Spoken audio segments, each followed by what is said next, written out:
Welcome to the SoCal board meeting, SoCal Squares, I call it. First off, we're going to have the Pledge of Allegiance, and Principal Greg Broadhurst, would you please introduce our pledge leader for tonight?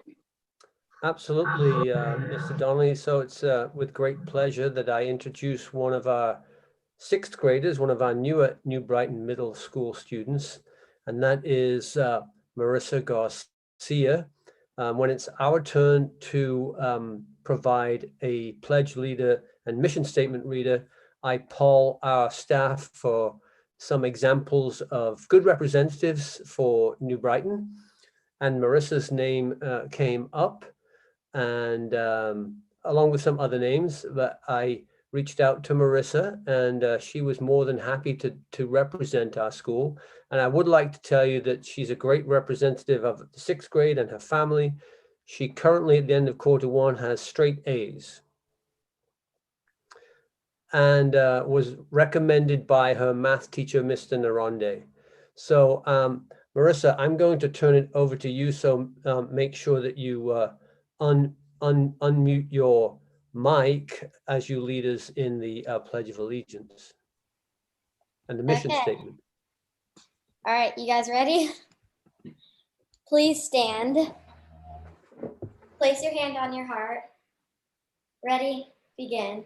I pledge allegiance to the flag of the United States of America and to the republic for which it stands, one one nation, nation, under God, indivisible, with with liberty liberty and and justice for all.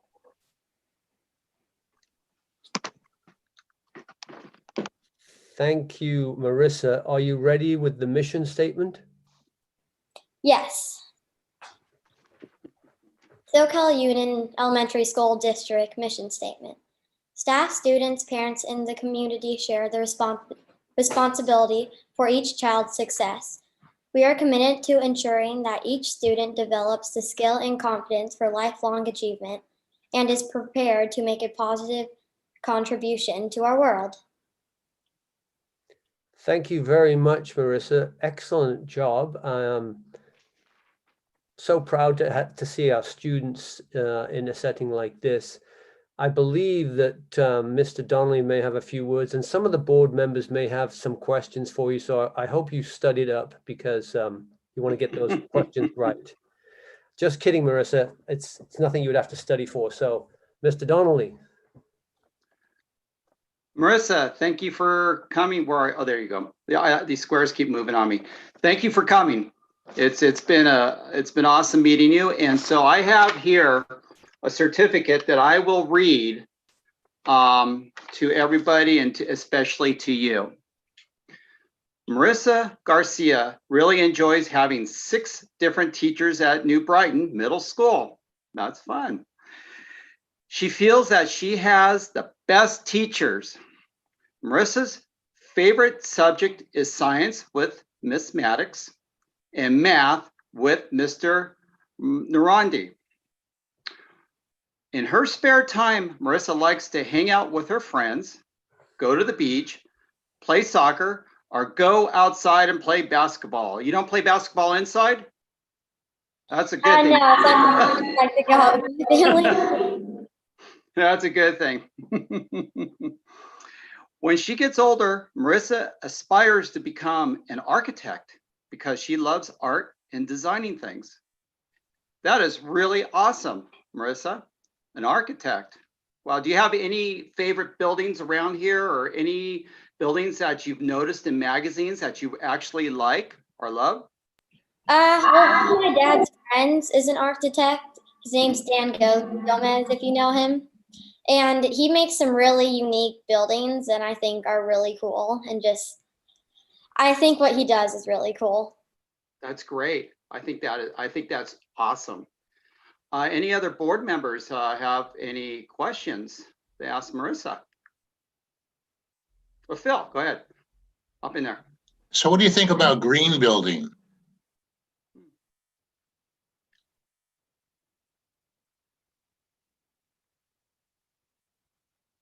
You're on mute, Marissa.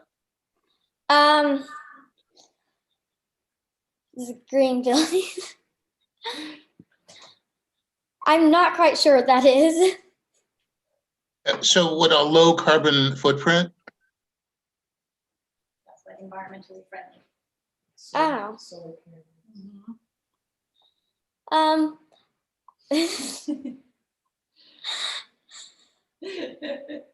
I don't know. It will come to you. You have a few more years. And when you start becoming an architect, there'll be a lot more out there to design too. And I'm glad you like science and math too. Two great subjects. Any other board members have any questions or comments? Sure, I'll hop in. Hop Hi, in. Oh, there you Marissa. Here's my square. are. There you are. Thank you for being here. Thank you for joining us. You look like you're already kind of a pro at doing the Zoom thing and doing this kind of video talking and video learning. Is there of course there's a big difference between, leaving elementary school and starting middle school, but is the way you do distance learning different now too? Well, I feel like this year it's been a little bit more like a little bit more in order, like more understanding of how to do it. And I feel like I get to be with my class more. And I feel like I get more time to like spend with your teachers. Like in my other school, they just tell us what to do. In this school, they tell us what to do, and then we'd stay on Zoom and do it together. And so I thought that was a lot better, like more time with my teachers. Nice. Thank you Great. for sharing. I'll jump in. Marissa, first of all, congratulations on getting straight A's. That's amazing. It's not an easy thing to do. Thank you. And so you love art. Have you already done the elective with Mr. Segura or not quite yet? Not yet. I've Not done yet. Spanish and I'm on health right now, Well, but you're in for a I'm treat. excited for art. That was one thing I was excited for this year. Yes, absolutely. Absolutely. Well, it was really nice to meet you, Marissa, and congratulations again. Thank you. Yes, Marissa. We love to chat with you for the rest of the evening, but we have some business to do here. And it was really awesome meeting you. And good luck with all your teachers. I think it's great. You like having multiple teachers too. And you have a good evening and thanks for coming. Marissa, you will be receiving the certificate that Mr. Donnelly read to you. It'll be mailed to your home, okay? Okay, thank Well, you. I can't get it in the computer here. Let's see. Let me see if I can throw it in the in the drive. You'll get it. And Marissa, I just want to say thank you for being such an excellent representative for New Brighton Middle School. Appreciate it. Yeah, thank you. Thank you. All right. Well, thank you, Mr. Broadhurst. And let's see, let's go with the roll call. Linda. Trustee Rodriguez, Here. Trustee Jackson Miller, Here. Trustee Friedman, Present. Trustee Donnelly, Present. Trustee Izant Gonzalez. Bueller. And when she hops in, we'll just make a note of when she comes in. Okay, thank you. I've been keeping an eye on text or email to see if she's asking how to get in or anything, and I haven't seen anything. Okay. Thank you. Okay.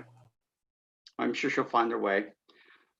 Next, let's adopt the agenda as it stands. Is there a motion?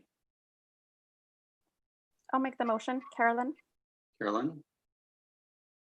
Second, Phil. Okay, all in favor? Aye. Aye. Aye. No nos. Okay. The consent agenda, is there a motion to accept the consent agenda as it stands? I'll make the motion. This is Amanda. And I just wanted to make note of something in the consent agenda, if I may be so bold. Yes. Item 2B on our regular update on employment.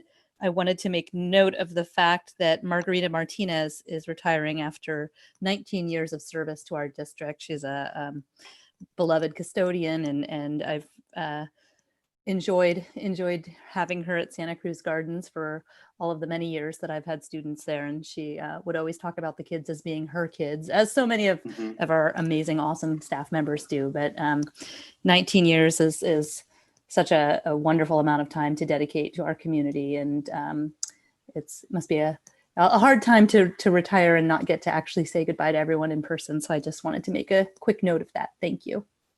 Thank you, I Amanda. do move to adopt it all the agenda. Thank you for mentioning Margarita. I had that noted here too as well. 19 years of service. All right, Amanda first, second. I'll second. Carolyn. Carolyn second. Okay, all in favor? Aye. Aye. I'm sorry, any opposed? None. Okay, public communications. Do we have any public communications out there? None that I'm aware of. Okay. Linda, is there anything you received? No? Oh.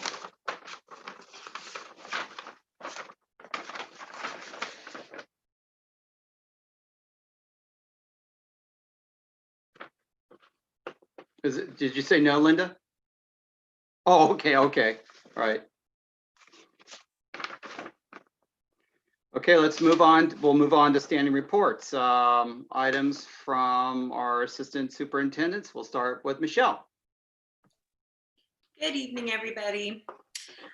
Let's see. So over the last couple of weeks, I was able to attend our town halls, both for staff and our families. And I know Superintendent Turnbull is going to talk about that more later, but just that I had the opportunity to be part of that. It was really great.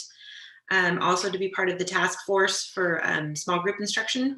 And so I know Superintendent Turnbull will talk about that more later as well. So both we're very excited to be part of. We have been working on facilities and taking this opportunity to really look at our facilities in each of our classrooms. And so our wonderful maintenance staff has been going through and inventorying every single room in the district, regardless of what it is, and making notations on what needs to be updated and what needs to be fixed, specifically in regards to ventilation and cross air circulation with windows and doors.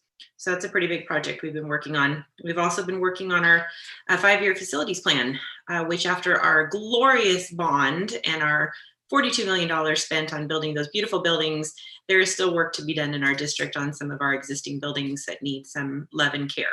So we are diving back into that realm and prioritizing which of those projects to move forward with. Also, we received 640 Chromebooks, and so tech is super excited. 7 pallets of Chromebooks came in 99-degree heat. It was really exciting moving them all into the boardroom. But Colin and Marla have been working hard on unpacking and getting all those Chromebooks ready for distribution. As you know, we have about 640 Chromebooks that can no longer be updated and will not support testing. And so we had to start with our replenishment cycle, which we were on slate to do and then kind of put on hold. So I'm really happy with our learning loss mitigation funding. We were able to continue with that replacement plan. Also, we had our first round of reporting of the learning loss mitigation funding. And as every report that comes out from the state or the federal government, it was the most confusing and convoluted report and long. And so I was so excited to fill it out. But we have successfully filed our first round of how we've spent our learning loss mitigation funding with the state. So now we just wait for next steps on our next reporting cycle. And we're working on updating the budget for first interim, if you can believe it. We're already going to be reporting out on that next month. And so we're working hard on getting updates. I met with BIG today. That's the CBOs across the county. We get together once a month, and that was a topic for all of us. Unfortunately, we are all suffering from enrollment loss and an unknown future in our state on funding, and without a new package from the federal government for relief there, we're all kind of at a little bit of a loss on what that's going to look like in the out years. The state is still not giving us any information on how to kind of plan for that. So we were kind of talking it through today to see what everybody's doing and see if we're all on the same page on that. So it was a really interesting discussion with the struggle everyone's going through. Where it was kind of nice to know I'm not the only one who's feeling lost with our budget right now. And so it was good to have that conversation. So, and that's my report for tonight.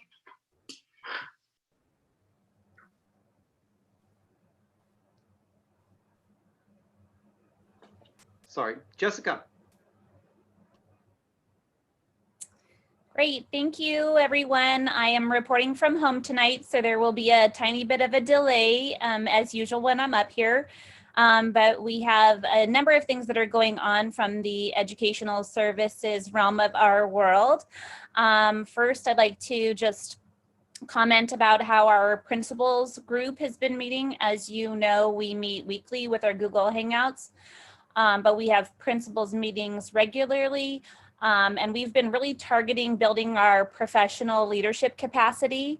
And so we've actually had some very strategic training in the area of English language development, inclusive practices, and equity, which I'm really proud to report are proliferating beyond that team, and super excited about the work that's being done district-wide. We've also purchased ELD digital learning supplemental curriculum recently. Imagine Learning is something that we've purchased for every English language learner in our district, and every English language development specialist will be trained, and we have an onboarding and platform plan. The great thing about this tool is it can be accessed from any device, anywhere. So students can access this support at home, at school, on their phone. So lots of different ways they can get this additional support. We've also been working really diligently on our school plans for student performance or student achievement, and those are due this coming Friday. There's a little bit of a change in the way that the format will look as they're presented to you in an upcoming board meeting, but they're looking great. And the goals written in the time of distance learning look different, but they're really strategically thought out, and really interesting metrics that you'll see. We recently had our district-wide staff development day. It was October 12th. And we had a great day that day. We're still collecting information about how people felt about the day and what we can do better, but we always have room to learn and grow. Some of the topics of conversation for our PD and learning for that day were trauma-informed practices, kind of the volume 2, the English language development, the right to speak, ELD as a strength and a right, yoga, mindfulness and goal setting, universal design for learning, Google Anywhere School, and so much more. It was a great menu of items. We also had collaboration time for sites and grade levels and schools and departments. And this time we tried an organic sandbox period, where we had a section of the day where our teachers could list a title of something they wanted to talk about and create a link, and anybody who wanted to join could talk about that topic. And we had anything from Zoom breakout sessions to how to use Pear Deck to a tech Q&A to a distance learning Q&A to Teachers College workshop virtual lessons to Museum of Tolerance, Human Rights, and Dynamics of Discrimination. So really great things to be talking about and grappling with as a staff. And then we're gearing up for our TK through 8th grade district leadership team meeting that's coming up next week. I'm super excited about that. And then we've been on the completion side of our LPAC assessment, determining where our English learners are in terms of their progress in the English language. And then, as Michelle, so eloquently, stated, we've been working with the town halls and task forces on doing such amazing work. And I know Scott's going to talk a little bit more about that. But those are just some of the highlights from the past couple of weeks, and super excited to share those with you. And that's my report for tonight. Thank you very much. Scott. 90% of what I want to share is embedded in a couple of our items later in the agenda. So for now, I just want to recognize both labor associations, CSEA and SEA, their entire membership, and especially their presidents, Gordon Barrett and Corey Montanez, just for their work.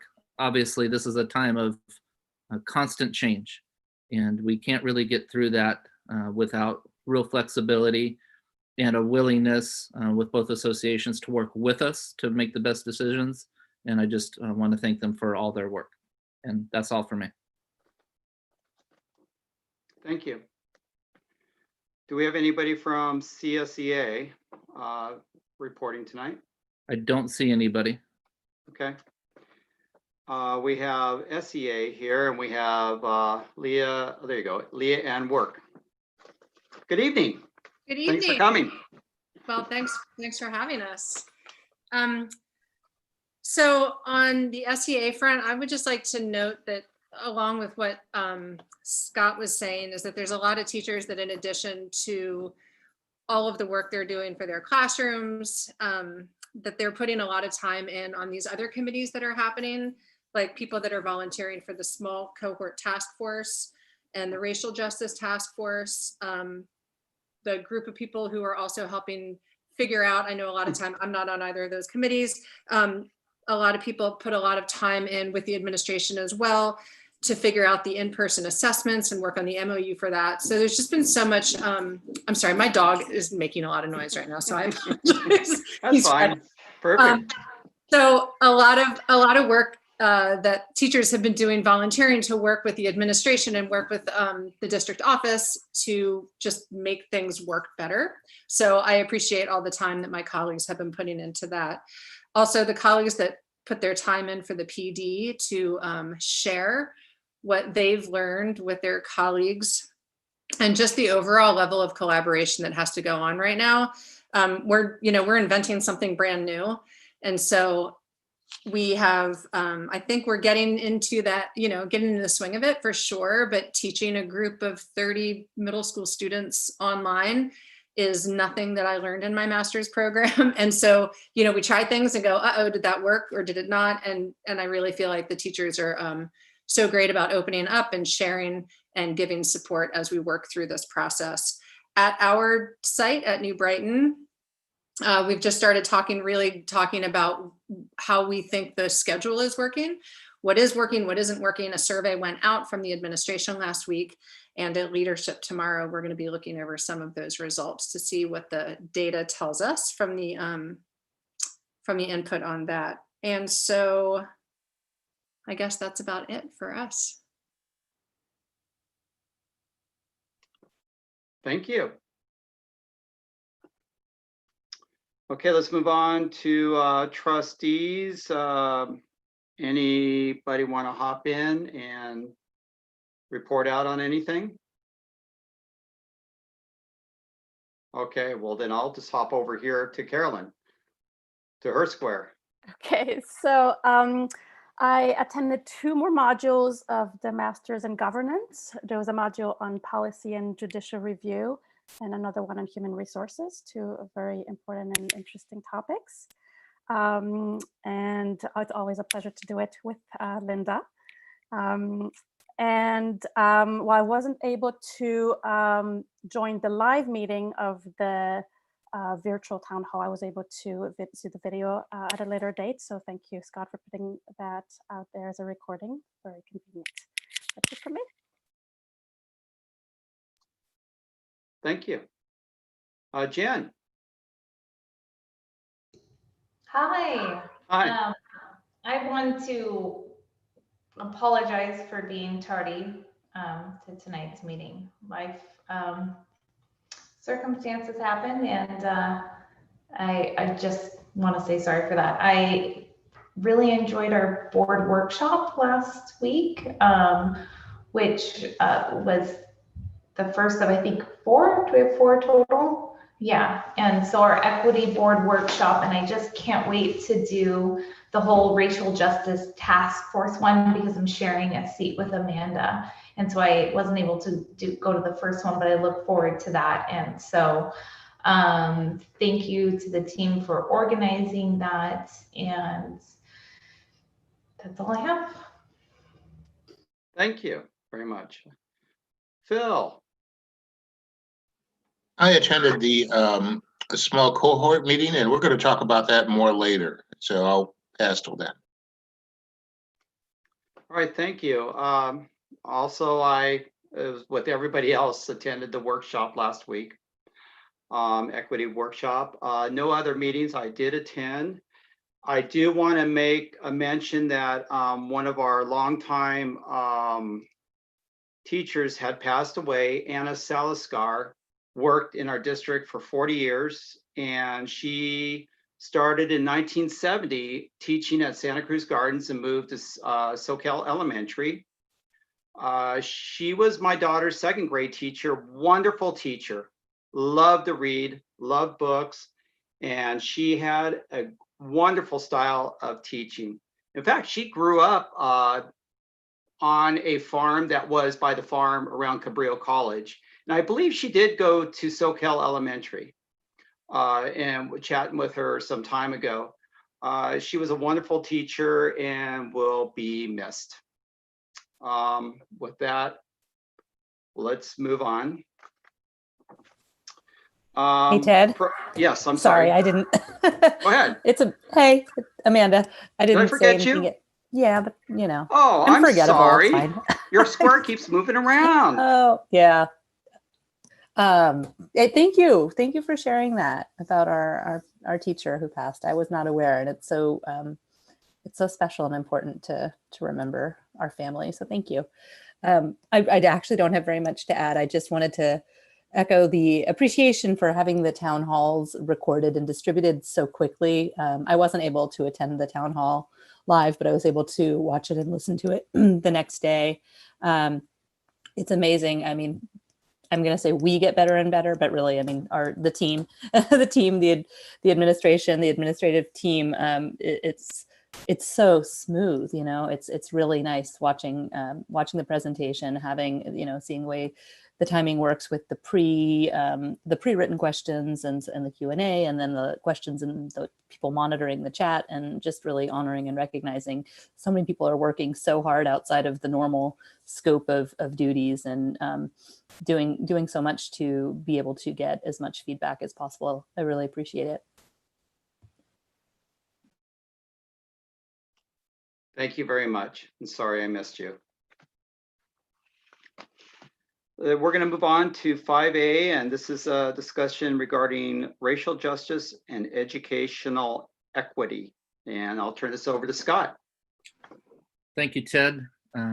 As several of you mentioned in your board updates, we did have our first session with Nicole Anderson and Dr. Shelley Holt regarding racial justice and educational equity, racial equity for short.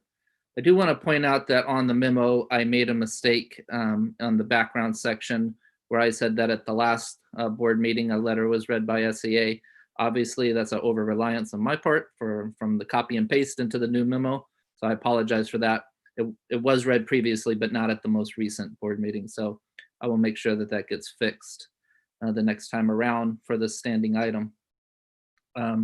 But overall, I would just like to say that although there's lots of work to do in this lifelong journey that we all acknowledge it to be, I'm very proud of the fact that as a district, we haven't let this slip away. I think that was in one of the sessions, Nicole asked everybody kind of a hope and a fear, and that was the majority of the fears, was that this work maintains a high level of interest and work, and then it kind of fades away. And I think everybody so far has shown a commitment to not let that happen. So I'm really proud and pleased with that, and all of the specific steps that we've taken, and now that we've undertaken this more in-depth study with the 3 channels that we're working on through the task force, through the administrative council, and through this governance team. And there were a lot of similarities in each of those. Getting the chance to sit in on all 3, I can say there were a lot of similarities, but there was also the right crafting of of the delivery of the presentation for each audience. So that's really a credit to our presenters. We can also see where we're getting our feet in first, but you can start to be able to tell where Nicole and Dr. Holt will then share with us some tools. I think we already got a taste of that. And as we go along, we'll get some more tools that we can then share with our staffs and the broader school community. So I think we're on the right track. I will be getting the future dates. I know we got to get those dates on the calendar. I've been kind of going back and forth with Nicole. Sometimes that's one of the hardest parts of this work, is doing the calendar dance. But we will get dates on the calendar as just a practical matter. But on the more important level, we'll continue to dig deep and then think about how we can broaden out this work so that it doesn't just rest with the 3 groups, that it really is a journey for the whole district. And with that kind of as a background, I thought it would be a good opportunity to just allow the board, whoever wants to share some of their reflections on their first meeting. All right, hop on in there.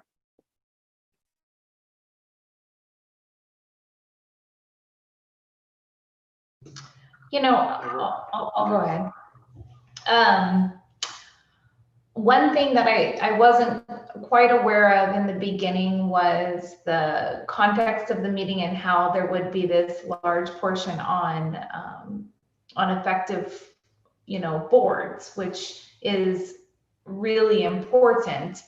I was thinking we were going to start and dive deep into it, but I really did appreciate and understand upon reflecting on the meeting, that there are a lot of boards out there that don't have the relationship and the understanding of the fundamentals of that. So I saw in retrospect how that was really needed, the foundational roles of the board with regards to with the board and superintendent and work. So that did stand out to me, and then it left me really wanting more.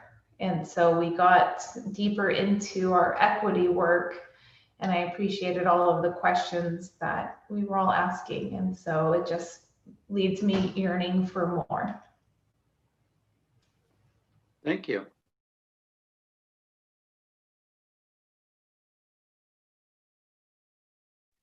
Anybody else? I know the part that stood out for me, if I can chime, there were so many good parts. I'm thinking about the activity we did with the elevator. I mean, the elephant, and each person not being able to see, but only seeing their small part of it, and how that extends to, our culture and our community, and, making sure that we're not having tunnel vision when it comes to race relations and only thinking about our own experience. And also the water. I forget the name of the title now, but the 2 fish, and one asks, "What do you think of the water?" and the other one says, "What water?" And that being kind of in the same context as race relations, as we live in this, the word that's already been established, and we work in a system that has already been built on a foundation. So sometimes it's hard to spot those blind spots in race relations and equity. And so I just thought that was a really good analogy for the work that we have to do to not just, accept our system as it is, but to be able to really kind of take a step back and reflect on it the way a fish would have to do in water. So I thought she really gave us a couple good beginning tools to start having these conversations with the elephant in the water. Yeah, thank you. Thank you. It was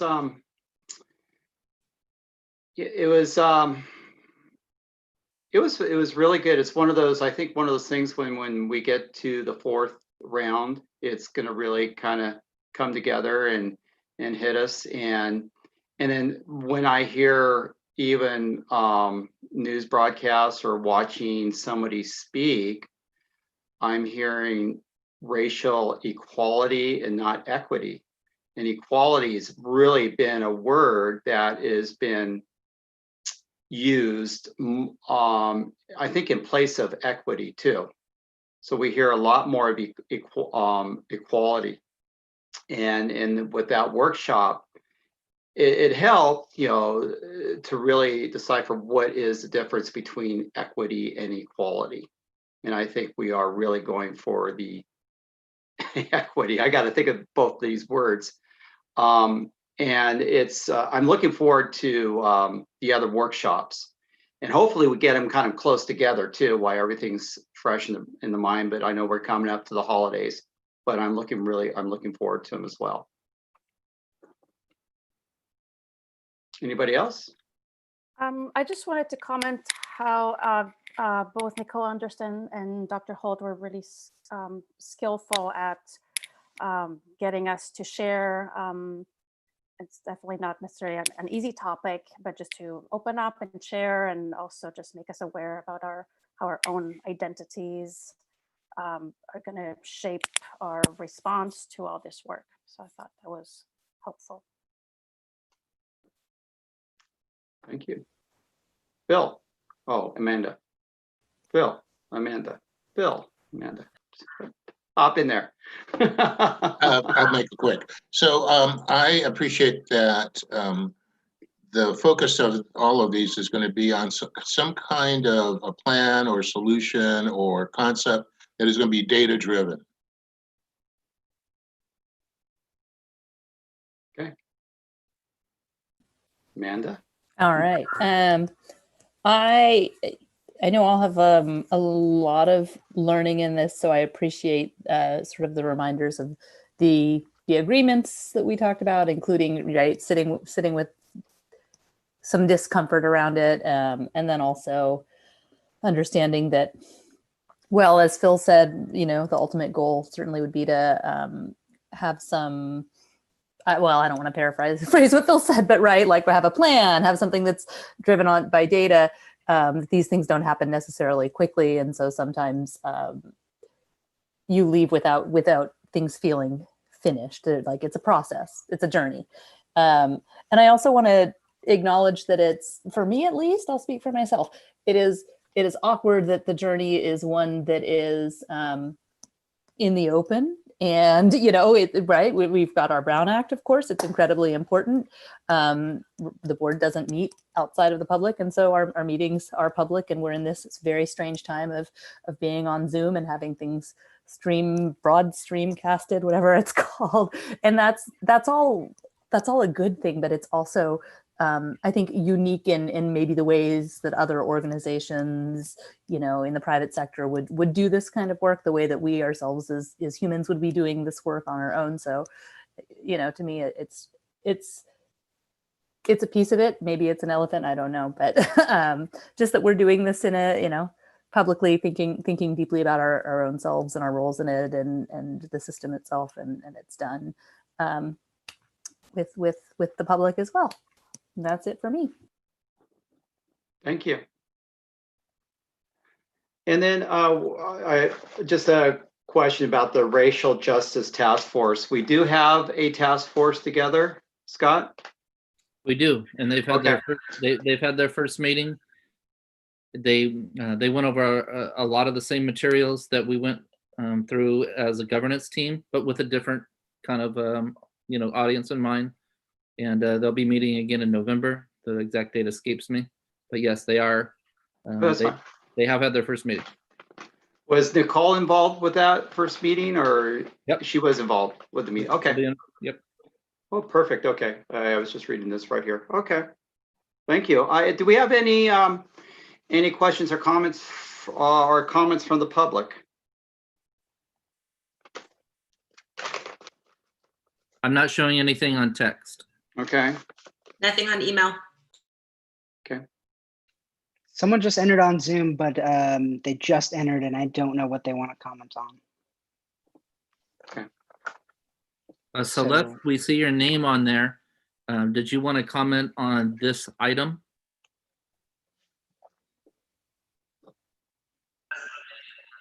Oh, hi, Scott. No. Okay. Were you All right. talking to me? I was talking to you, and so we were just wanting to make sure that if you wanted to comment on this item, that you had the opportunity. I was only curious. I was curious. Oops. I've got double things happening here. I'm not sure why it's doing that. That's okay. George will help you in the chat Yeah, section. if you chat with me, I'll send responses to me. That'll work. All right, thank you. If there's no more questions or comments, we're going to move on to 5B, which now is discussion regarding the COVID-19 and distance learning. And I will turn this over to Scott as well. Thank you, Ted. Wow, a lot going on, obviously, as there has been for the last, whatever it's been now, 7 months, has it been? And things are really ramping up even more so. So the situation with COVID-19 in our schools in the county is very fluid right now. And for me, it feels like a very similar place as what we experienced at one point in the summer. And that point where we were kind of gearing up for a hybrid learning model without any certainty, but we were gearing up. And then, of course, we had to change direction based on the spike in the data. And so I feel that part feels very, very familiar. And I guess if there's a silver lining to it is that we've done a lot of that work, and obviously it'll need some adjustment, but we've done a lot of that work. And with our county's current level, red, on the governor's blueprint for a safer economy, and possibly, hopefully, moving towards orange, we could possibly be moving towards a hybrid model in January. We'll work and survey all stakeholders to help make that decision, get some specific input on the plans. I fully realize that the earlier we make the decision, the better. Right now, we're in the same place as other districts in our county with this approach of kind of keeping an eye on January and with the idea that if the data keeps going in the direction it's going, that we could come back to a hybrid model in January. But just like in the summer, it's not with blinders on. It's not like we're gonna do hybrid. We're gonna plan for it, but we're gonna monitor the data, and we're always going to, put the safety of our staff and students first. But I do realize the earlier we make the decision, the better. So I'm keeping that as a mindset. In the meantime, surveillance testing through our County Office of Education is going well. More of our employees are getting tested. I shared with you last time that I had been tested, and the experience, overall experience is as positive as doing that can be. More of our employees are getting tested, and that brings an increased level of confidence to working on site. The simplest thing that I can say, and I think this is one of the rare times I can speak for everybody in our organization, is we all want students back. We all want them back at our schools. We just want to do it safely. There's a natural progression of bringing students back. For example, our district is now fully engaged with individual student assessments. And I want to thank all of our service providers for their work on this.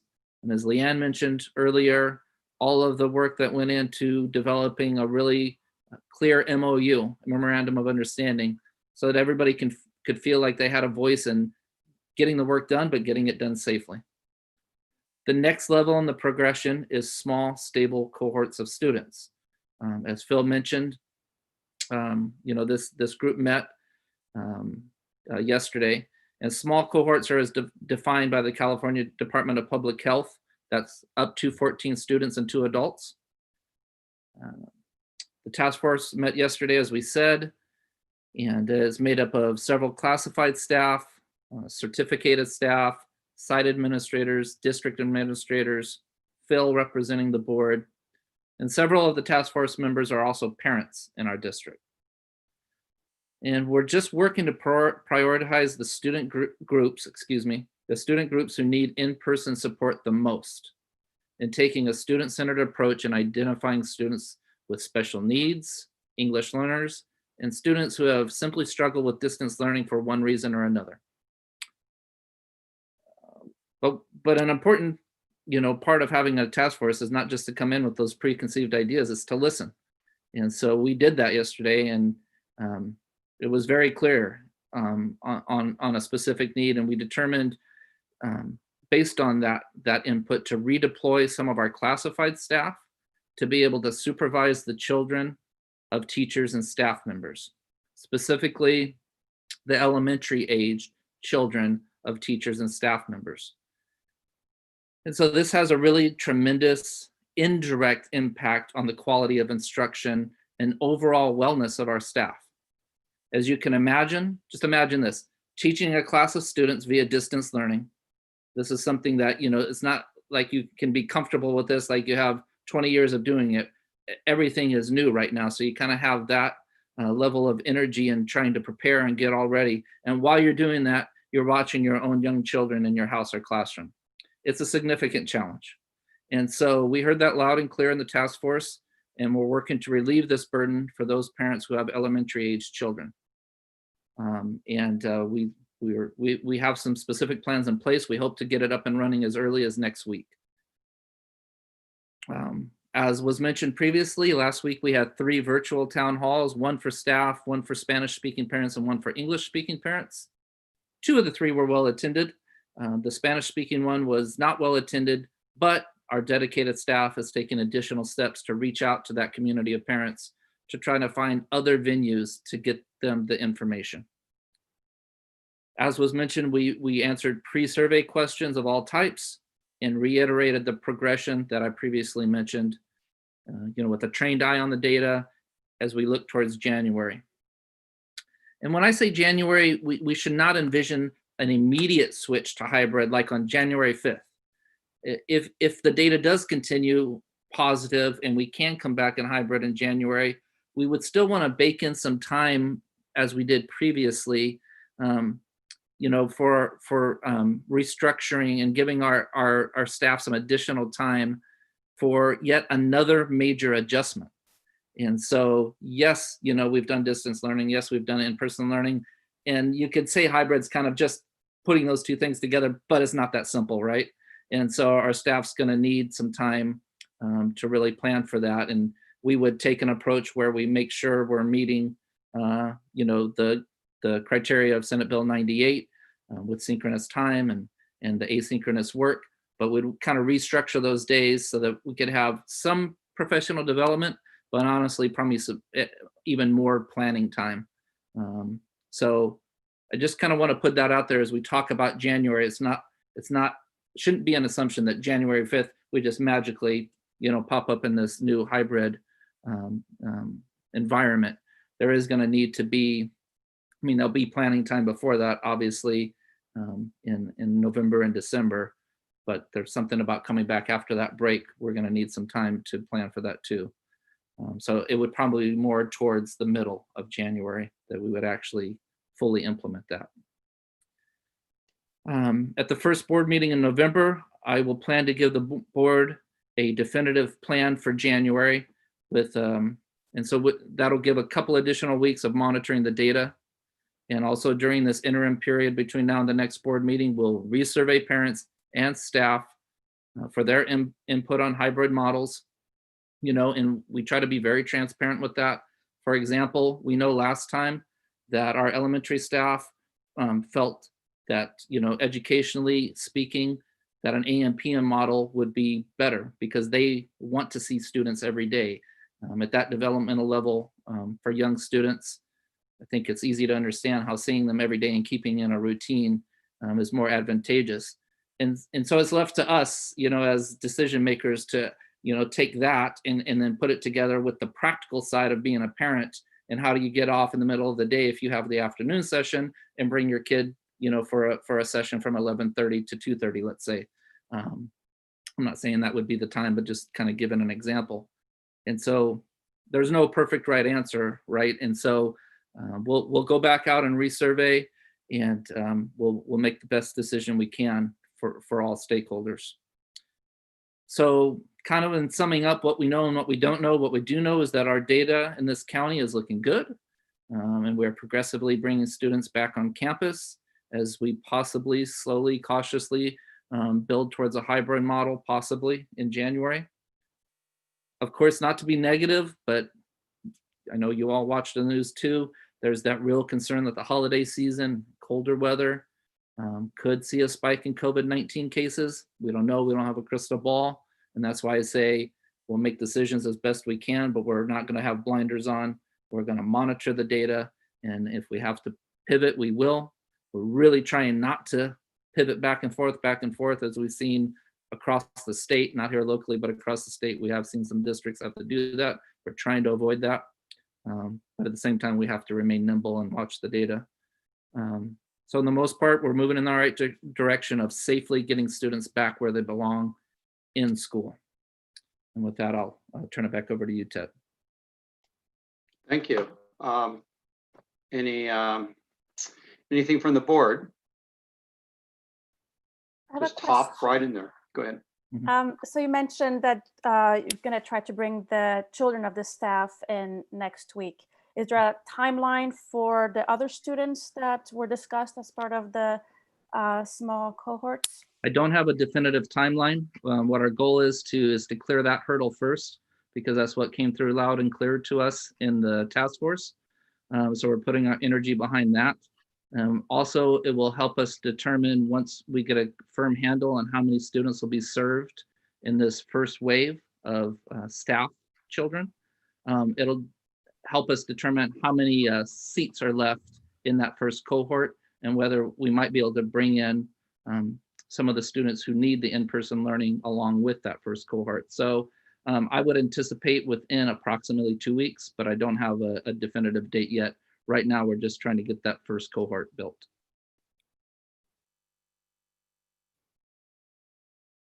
Okay, and if I missed something, the children of the staff, are those students in our district, or they're bringing in their? Oh yeah, children? no, thanks for clarifying, Ted. No, this is a very specific Venn diagram of you're an employee in our district, and you have elementary age children that attend elementary schools in our district. Okay. In the district? In the district. Okay. I have a question, Scott, about January and potential hybrid schedules. And I remember before in our plans and for the elementary schools having the AM, PM. And since then, we've had a lot of conversation about the Capitola Rec program and what it has provided for our families during this time. And I really haven't heard much about our partners with CKC and moving towards hybrid in January with potential AM, PM schedules. Is there a plan that there would be both AM and PM childcare on campus then? And what happens then with our partners if we switch to our partners at Capitola Rec? If we switch to hybrid, do we just switch to CKC? What's going on with that? It's a really good question. So first, I just want to, I know you heard this, but just to reiterate for folks listening, like, we're not for sure going to do the AM PM thing. That'll be based on some of the survey, right? But your question, I get, is if we do. And so the best thing that I can say about that is that both our partners in this area of childcare, CKC, specifically Barbara Griffin, and the city of Capitola, specifically Nikki Bryant, have been very willing to just work with us and meet with us and hear our needs. And so I would, again, now becoming the king of task forces, I would recommission that task force and work with both of those partners and involve them all along the way on what we're seeing in our data and what the needs of the community are. It could switch for the city of Capitola. Fortunately, again, Nikki has proven very nimble and being able to hear the needs and deploy her staff in creative ways. And Barbara has been a long time, partner with the district, and I'm sure CKC would do the same thing. Of course, they have different funding models and those sort of things, so there are some differences, but I know they have both committed to continue working with us, especially as part of that task force. Great, and the Santa Cruz County as well with their addition, we would also need to work on continuing with them as well. Agreed. Okay, thank you. Mhm.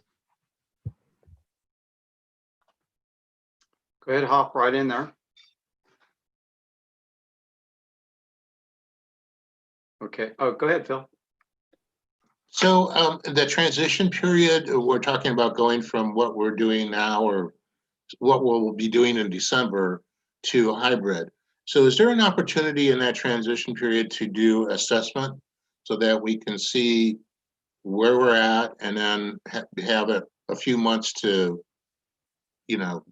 do intervention if we have to? And then another question is, do you expect the home learning option to spike up? So I'm going to clarify the first question. I'm assuming that you're speaking of assessment kind of in the traditional academic assessment of, let's say, map testing. Yeah. So, boy, it's a nuanced question. After I give my little 2 cents here, I'll welcome to see if Jessica might want to elaborate on a little bit. But we have engaged in map testing and this first time around, so we will have some data. I think any practitioner will tell you that given the current environment, that data has to be viewed, with a very keen eye, and it can't just be looked at as if we weren't in this very unique educational setting. But we are going to have that data, and I will say, at least gives us something to build off of. Jessica, did you want to say anything else in relation to assessment? Yeah, I think it's important, to note that our staff, our teacher practitioners out there are collecting data on a regular basis, some of which would be, our formalized assessments like MAP. We also acquired ESGI this year. It's a virtual platform for assessment for our younger grade students, which is easier to administer given this distance learning platform. We're also doing F&P, our Fountas and Pinnell assessments at the onset of this year to get some baseline data, Phil. So we're really engaged in collecting data right now because we really want to know where students are and if there has been learning loss or if there's been learning gain. And we know that there's going to be some false positives and false negatives, and we know that there's been some hitches in our giddy up on that. But we're still collecting those kinds of formalized assessments. But also too, our staff is becoming very, very adept in collecting informal data, for our students. And so they're using platforms like Seesaw, they're using platforms like Pear Deck, where students are submitting real documents so they can actually do some analysis of their actual work on a day-to-day basis.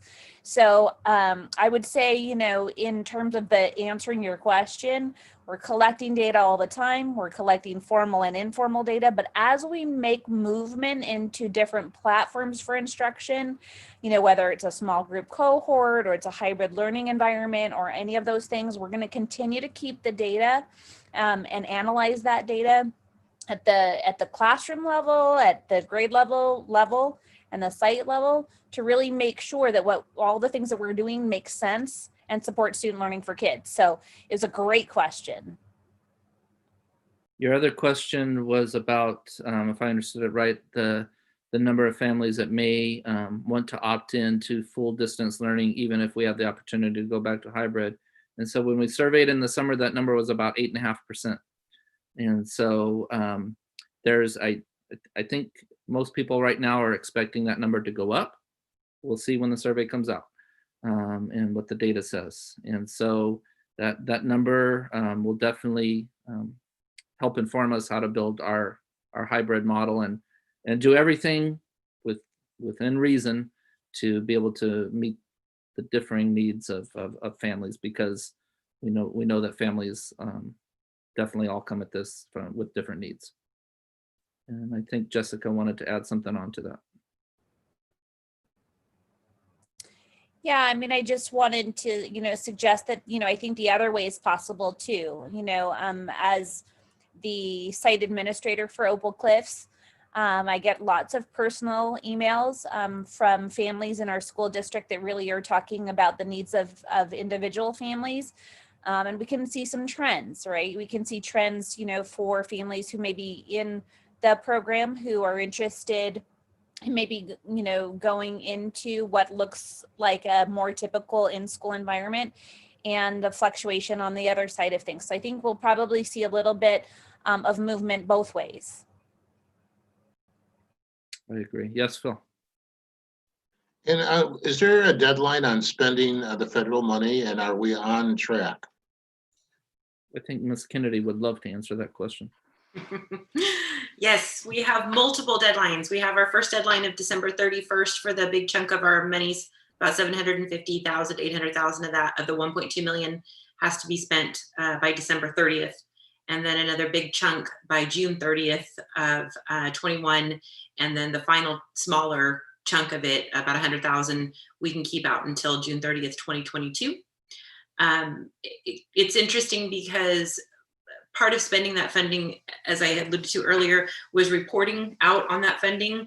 And the report in and of itself wants you to say how much we've expended and how much we've obligated since July 1st. And we have, spent and obligated 550,000 of the roughly 750,000 we need to spend. And there is talk out there now that because districts, we are not unique. I mean, it's very difficult to spend that amount of money in that short amount of time meaningfully. And so districts are trying to be very thoughtful about it, except that the state took that as, we don't need the money. So let's re-talk about taking it back. So now there's conversations regarding that reporting window and the reporting data and what that would look like in the next go around. So, but don't you worry, we will spend it all by December 30th. Good to hear. I have another question. I know we've talked about enrollment being down from previous years. Do we know if enrollment has gone down since the start of the school year? Perhaps families who decided to go to private schools when the private schools opened up, or things like that? Just a little bit. We were at about 1780 and we're at about 1750 now. So, and it's not all one thing, of course. It's some having to move, and of course families across the state are having to move. But there are those families that have chosen to transition to do homeschooling or to a private school. Okay. Okay, I think that's it from the board. Do we have anything from the public? Nothing on text. And nothing on email. No one on Zoom. Okay, all right, thank you. So then, Scott, next meeting, we're going to have this on the agenda as a discussion and an Yes. update, correct? Yes. Okay, very good. All right, thank you. With that, we could move on to 5C, and we're gonna discuss board policy 3555, nutrition program compliance. Michelle. Good evening. It's the start of our board policy update section of the meeting. This is the first reading on child nutrition update. This is a pretty straightforward update. They're just wanting us to update where the flow of complaints go to, in essence, and that the CDE would take complaints regarding meal counting and allowable expenses. The USDA takes complaints regarding discrimination, and the district takes complaints regarding program regulation compliance.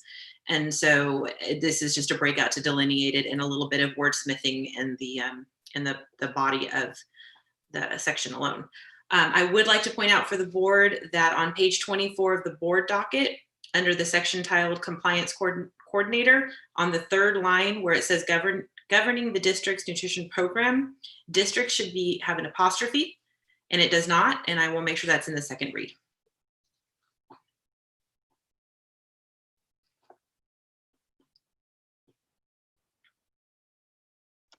That's Thank you. Thank you. Yeah, I assume that's it. Okay. Any clarifying questions from the board? Oh, wait, this is not an action item. Any comments or questions from the board regarding this? If none, any comments from the public?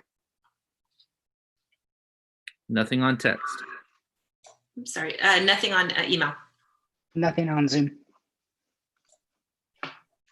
Okay, well, that was a first reading for this item.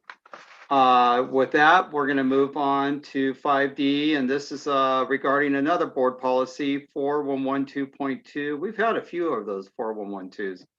And Yeah, certification. This is that very detailed world that our personnel coordinator, Sandy Figueroa lives in. So she's prepared this for us. This one is a very precise update regarding certification. Couple of the big reasons why this was brought forward for a change from CSBA is that there's an update in the hierarchy of when a district is unable to hire a person who possesses a clear preliminary credential. Right. So just kind of really lining that out very clearly. And then also a little bit about national board certification. So you can see on, and I have one of those little corrections as well too, on page 32 of the docket. And I gotta give a big thanks to Carolyn for highlighting these and making sure that our documents are above reproach. So on page 32, there is an error where it says the superintendent or designee shall make reasonable efforts. There is, oh gosh, I'm sorry, I just lost it.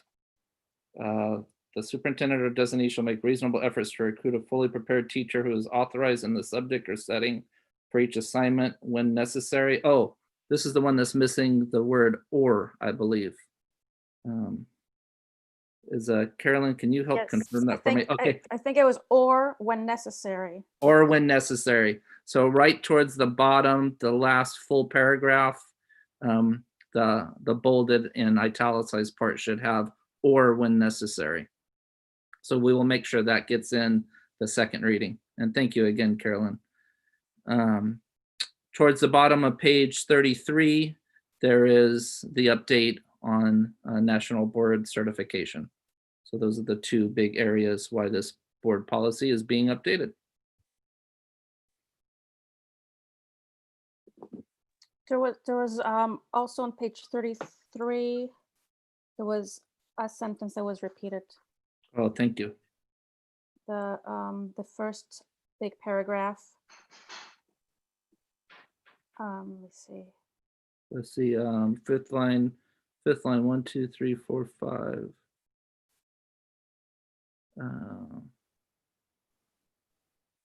Oh, it repeats about the action at a regularly scheduled board meeting. So there's right in that first full paragraph, it says, it's like the last sentence of the first full paragraph under number 3, the declaration of need shall be approved by the board as an action item at a regularly scheduled public board as an action item at a regularly scheduled open board. So there's some redundancy there that we will clean up in the second reading. I thought that was like a radio, advertisement, over and over again. Call 1-800 and. Apparently it was when I was putting this together in my mind. Great plug. There was also one more tiny little detail on page 34, but I wasn't sure if we. Yes, we're going. That was in the last paragraph before the legal references section. And instead of in addition, it should be in addition to, right? Yes. No, I think it was after that. Oh, I'm sorry. In a timely manner, whenever their child has been assigned to. Yes, that's the assigned. Yes. So we will add right after that, after assigned, the word to. It definitely flows better. Carolyn, I am going to award you an honorary Sandra Wallace certificate. Exactly. I was just thinking the same spectacular thing. proofreading, grammar, and yes, it's so nice to have our policies looked at. I mean, right, it goes through so many eyes, and so thank you for having the fresh eyes and keeping us. And I sincerely keeping it- appreciate it. I mean, Yep. I'm not gonna lie, it puts a little pressure on, but that is, it's the right pressure to have. And so it just shows how seriously this board takes board policies. I was just thinking what Amanda was too. And when I read through these, I just kind of glide through and I don't even notice that. So thank you for. Apparently I doing did that on this too. one too. Thank you. Thank you so much. I have to say, Carolyn, yes. And it just kills me because I'm a perfectionist at heart. And then when I get the email from Scott, it's like, oh, I missed it.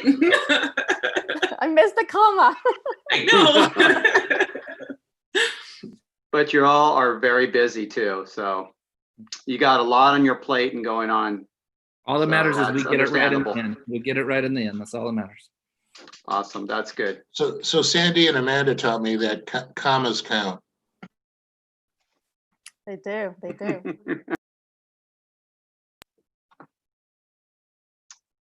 Okay, with that, do we have any public comment on this item? Nothing on text. Sorry, nothing on email. Okay, I was just looking. Nothing on Zoom. All right, there we go. All right, thank you. All right, with that, let's move on to our action items. And the first one in order, 6A, which is we're going to consider adopting donations from the public parent groups to support Soquel Union Elementary School District sites and programs. And I assume this goes to Michelle. Yes, it does. We'd like to bring to the board this evening some very wonderful donations from our parent groups and the public. I'd like to make a notation on there. There is a donation that goes back to a previous fiscal year, and that was because the band equipment was a physical donation and not a monetary donation, and there was a little lag time in us getting that information in business. So I just wanted to point that out, and I wanted to thank Optimum, who is our partner and vendor in all of our copy machines, and they have been wonderful to the district for the many years we've been doing business with them. And they generously were able to find one of their other vendors who was looking to upgrade to donate the copy machine that's fairly new and in great condition to New Brighton at no cost. So I thank them and the and most definitely the Soquel Home and School Club for supporting those wonderful programs there. It looks like there's some wonderful noise coming from the schools. And I meant to ask this ahead of time if you don't have the question, but what band instruments were donated? Do you know offhand? If not, find out. I do not. I know it was a lot of equipment from my understanding. So yeah. Right. It'd be interesting to just know. I mean, in an update, you don't have to look just what was donated. And the amplifiers too. That's another good thing too. But also, everything else there is just wonderful. And of course, we do send them thank you cards at least. Yes. Right, we do. We send them thank you cards, and they get their tax write-off, which is very important coming from business. This is so awesome. Any other questions or comments from the board? I'm sorry, Michelle, are you done? Oh, yes. Okay, all right. I got a little too excited with the band instruments. Any other questions or comments from the board? Okay. With that, is there a motion to approve our donations from the public and parent groups to support our district? I'll make the motion. This is Amanda. I'll second. Amanda first. Carolyn. Carolyn. And who's second? I'm sorry. Amanda is first, Carolyn second. Thank you. Thank you, Carolyn. All right.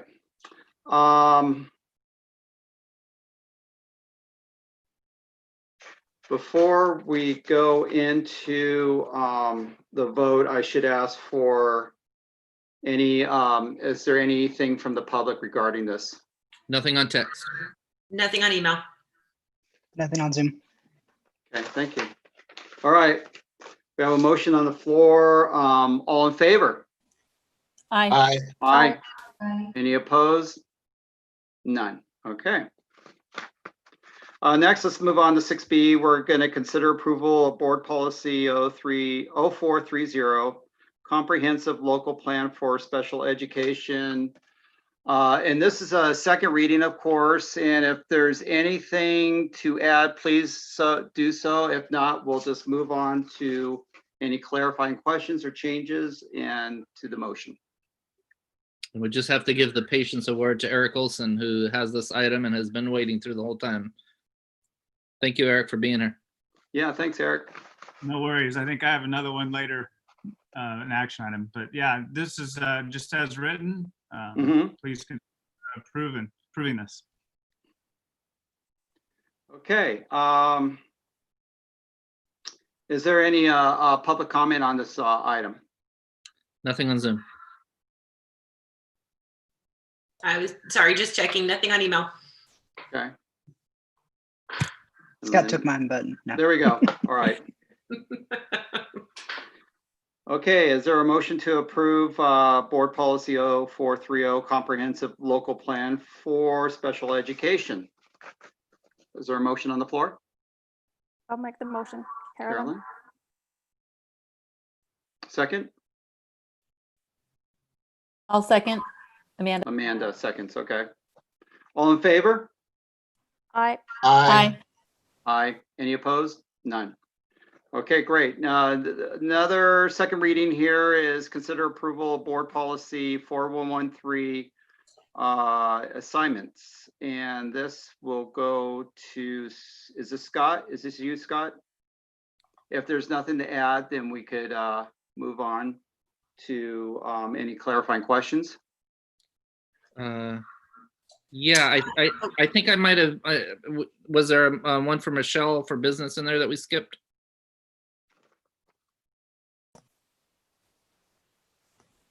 On parcel tax. Page 42. 3471. Board policy. It's page 42. Yeah, okay. Yeah, I got this sheet here. So, okay, I'm sorry. I crossed it off too soon. So let's move back to 6C. I'm sorry. Let's consider approval of Board Policy 3471, parcel taxes. Again, this is a second reading. Anything you need to add or state, Michelle? No, just I'm heartbroken. You forgot about me.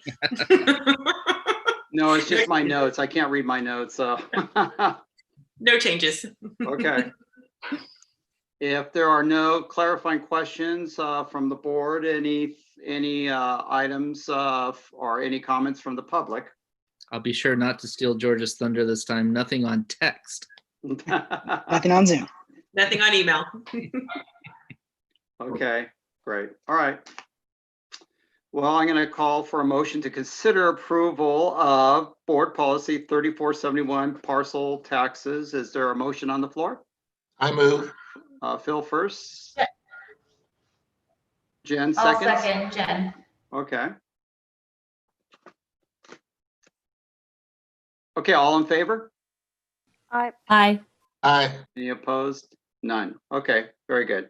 Now we'll move to 6D.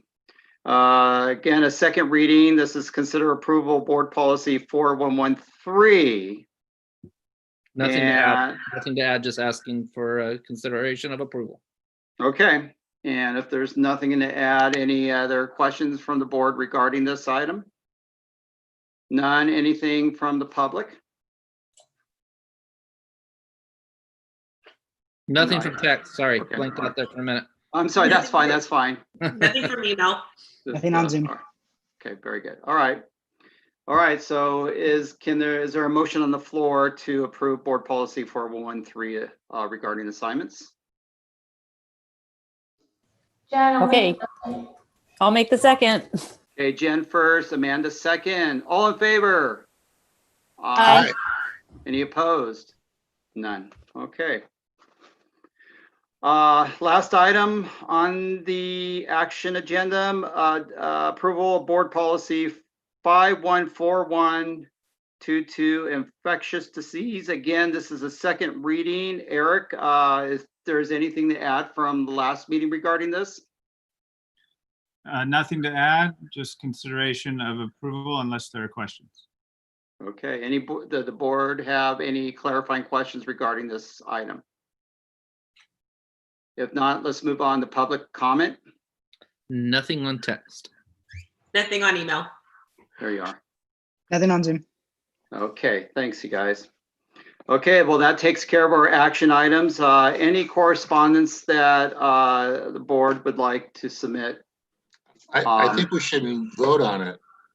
Oh, I'm sorry, Phil. Geez, I'm going too fast, too much coffee. All right. Was there, okay. Thanks, move. Phil. Thank you. Second? I'll second. Carolyn. Thank you. Okay, all in favor? Aye. Aye. Aye. Any opposed? None. Okay. I am going to slow down. Correspondence. Do we have any correspondence to submit? None that I'm aware of. I don't think Linda has anything. All right. All right, thank you. All right, any future agenda items that the board like to suggest? Okay. Adjournment. Is there a motion to adjourn this meeting? I will make the motion to adjourn, and I'm looking and seeing that our next meeting is November 4th. So I'm going to make the motion with a reminder for everyone to vote. Exactly, vote. Thank you. Okay, first, is there a second? Oh, I'll second it. Jen seconds, there you are, down there. Okay, all in favor? Aye. Aye. Any opposed? No, not at all. And that concludes our meeting for this evening. We'll see you guys after voting day and have a good evening Good night, SoCal Squares. and a pleasant tomorrow. You're very good at that. Bye. Thank Bye, you.